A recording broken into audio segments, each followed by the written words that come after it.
and the system says, turn our guns in because troops are coming home with post-traumatic stress disorder. They give them hallucinogens, and they go crazy. We'll be back. Stay with us. Hi, this is Alex Jones. Did you know that the global...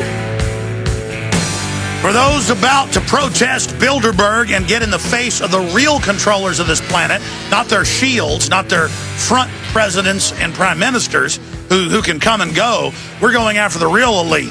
For those actually showing up, and I'm told it's going to be thousands in Virginia starting in about 3 days from now at Bilderberg 2012, I salute you. For those about to identify the real enemy, the New World Order globalist, we salute you. Okay, I'm ranting because the globalists that have taken over our country treat our military like absolute trash. Most of my family's been in the military. I love this country. I know our military in 1776 and then on for hundreds of years fought for liberty and freedom in many cases.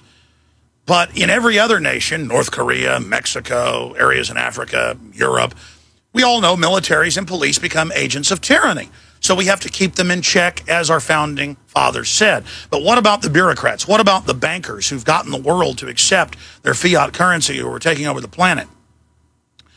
Coming up, after Aaron Dykes comes up in the next segment and gives you a report, a big boil down on Bilderberg 2012 and the fact that the dam's finally broken on mainstream media coverage and what a big deal this is, and then your phone calls at 877-789-ALEX. That's 877-789-2539. That is all coming up today. But I look at, well, we reported early in the week, and it went on drudgereport.com and went viral, the Infowars.com story that one of the heads of the Bilderberg group openly called for internet IDs, internet taxation, internet censorship, for the UN to take control of the internet and be able to censor it and tax it. That is now in the Hill newspaper. It is now in a bunch of other big publications as of this Sunday, the 27th day of May. Again, we tell you about things days, weeks, months, years before. So there it is. We told you back in the late 90s that the derivatives will be pumped up into the quadrillion level. Now it's doubled that. I've been saying 1.5 quadrillion. Now it's 2 quadrillion. That's 2,000 trillion of fake fiat. They then tell the Greeks 92% to 93% of the debt is not yours. Your last prime minister, former Goldman Sachs executive, signs you on to the too big to fail derivatives globally, just like Americans have been signed on to it, even more. We need to raise your taxes, cut your benefits, and have a 20% VAT on top of everything to pay foreign private bankers. And we're going to take your national parks and your islands and hand them over to private individuals who paid off your government leaders to sign on to it. And the head of the IMF is in the news today saying, pay your fair share, the French head of the IMF, International Monetary Fund. And the general public's like, well, them Greeks are lazy. Now it's the Spanish, then it's the Italians, it's the Irish, it's the Icelanders. But the Icelanders, a couple years ago were the first, they were told they owed over $100 billion for a country of 390-something thousand. It's not even 40,000, not even 400,000 people. And most of them live in their capital of Reykjavik. It's like 940-something thousand live there, and a little bit more, 40 or 50,000 live in other parts. I mean, look up the numbers of Reykjavik in Iceland.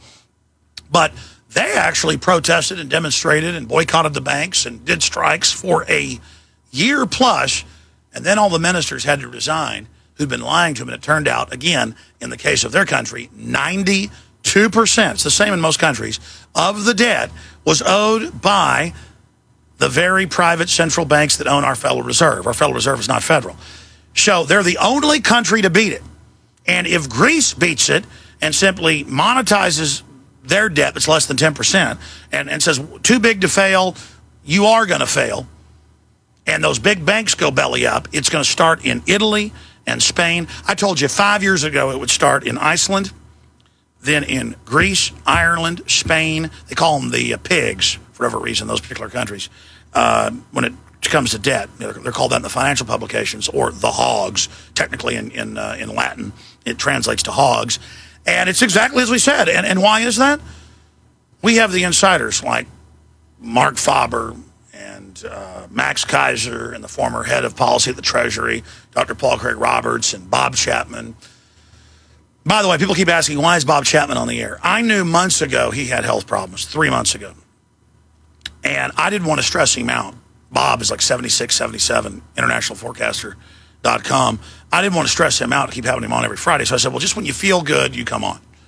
And then we got the message about a month ago. He can't do interviews anymore for now, so pray for Bob Chapman. I wasn't going to talk about that. People are like, you piece of filth, don't have Bob Chapman on anymore. This just proves you're a traitorous piece of garbage. Well, I don't give people's private info out, so I just didn't respond to that. Like, where is the Friday update? Where is it? Just didn't say anything because it was private. But he put a thing out like a month ago, so I can now say it. But you don't know who he is. He's a great guy. Helped publish None Dare Call It Conspiracy. Put out the Gary Allen report 30, 40 years ago, well, more than 40 years ago, exposing the globalist. Gary Allen, his son started Politico, by the way. Just a funny thing that here's his dad all knowing about the New World Order, and then Politico acts like it's liberal, but they're breaking the dam on Bilderberg News. So you got to think maybe they've got a tinge of conscience. I know last year Bilderberg actually called us. Remember that? Not Bilderberg. Politico actually called us about Bilderberg. By the way, that's where I'm headed. That's why I'm on the road. Okay, we're going to start opening the phones up, not in the next segment when Aaron Dykes comes in with a cogent focus report, but in the segment after that and then into the second hour on this abbreviated Sunday transmission. But then throughout the week, we're going to have live broadcast for you. We're doing a rebroadcast of Lord Monken in studio last week and some other big interviews tomorrow on Memorial Day. But we're going to be doing live streams and other things. It'll be at Infowars.com tomorrow. You'll see posted there, or Twitter.com/Real Alex Jones. If you want to follow us there, be able to catch all that. The play-by-play as we do all sorts of live feeds and breakdowns and analysis. But then Tuesday, Wednesday, Thursday, Friday, Saturday, Sunday, right through, I would imagine 10 hours a day, we're going to be broadcasting on the ground as world leaders arrive, as the Secret Service drives by at the Bilderberg Hotel they're meeting at, pointing machine guns at us like 4 years ago. Every 4 years they come to North America. And 4 years ago they came to the same Marriott Conference Center in Chantilly, Virginia. And there was Hillary, there was Obama. The media was saying, where are they? We know where they were. And this year it's finally breaking. It's finally being covered. Now, briefly, getting back to what I was covering earlier about the troops, like Sergeant Bales killing all those people while on a bunch of psychotropics with his foot blown off. Oh, your foot's blown off 90%? We'll give you a prosthetic. And I saw that in the news, and I'd forgotten. That was hidden in plain view. That sergeant that went crazy and did all that and should be let off by reason of insanity, and I'm not saying what he did was good, but he's not the one guilty of it. You've served 4 tours, you're on psychotropics, your foot's blown off, they put a prosthesis on, and I remember him complaining, not wanting to be sent back, but they automatically re-upped him, which is an Orwellian term for a draft of those that have already served their contract. I mean, it's one thing to have a draft, that's bad enough, that's slavery, but if somebody who's already served 3 tours, automatic re-up, foot blown off.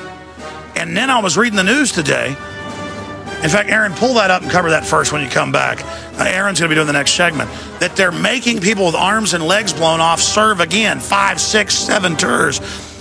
That's the same thing. I bet this guy was on Prozac that was caught in Florida eating someone in the street. Zombie news coming up after Aaron and your phone call. Stay with us.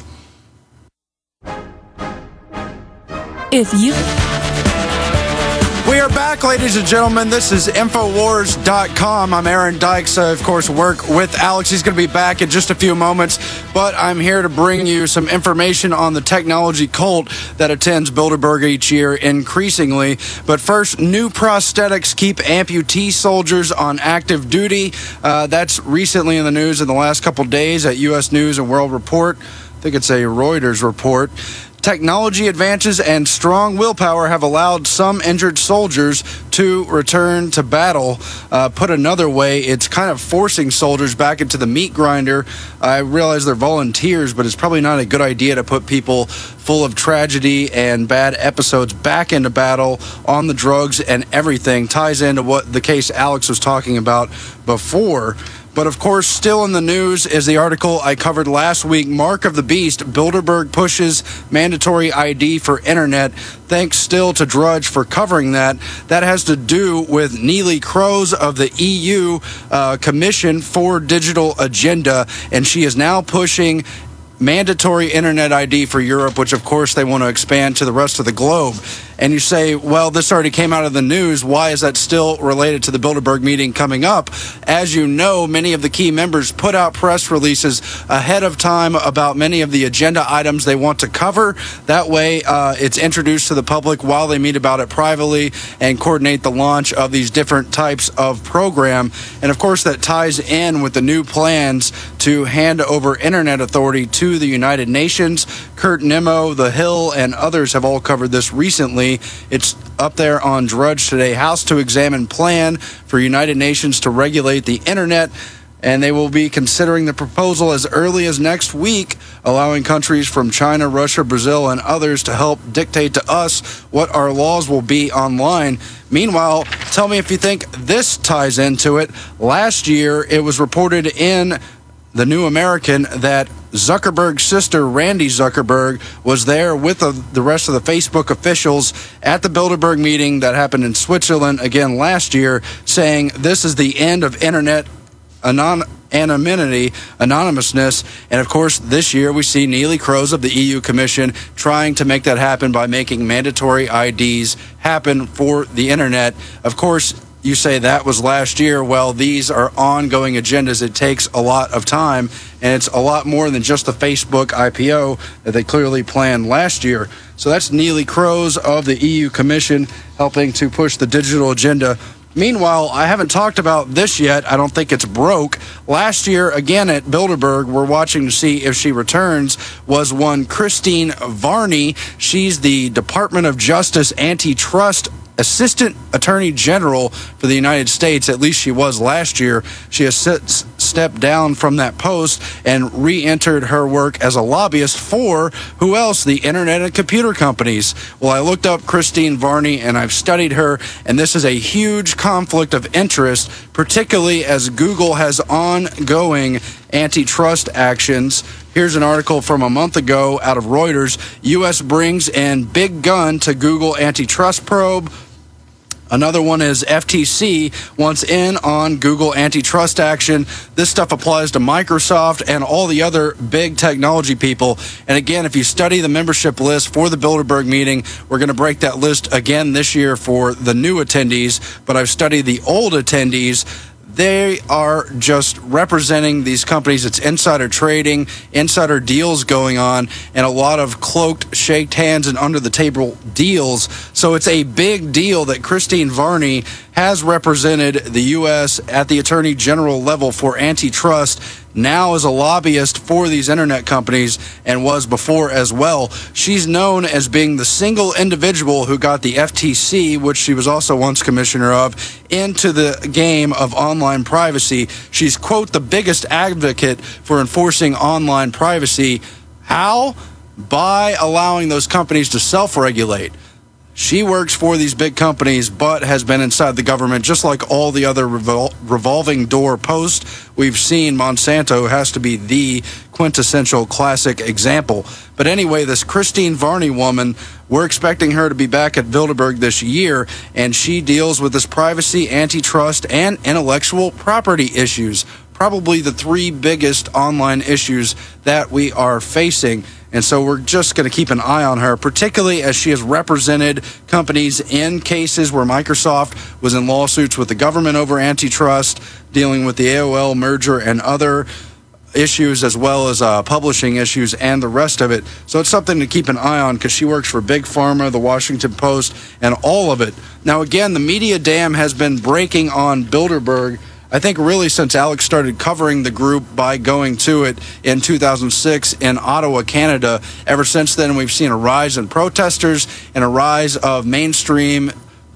media covering the Bilderberg issue, no longer pretending it doesn't exist, now shifting into the damage control mode, where the Washington Post will be the first one to report on Mark Rubio circulating around the Bilderberg group. He's one who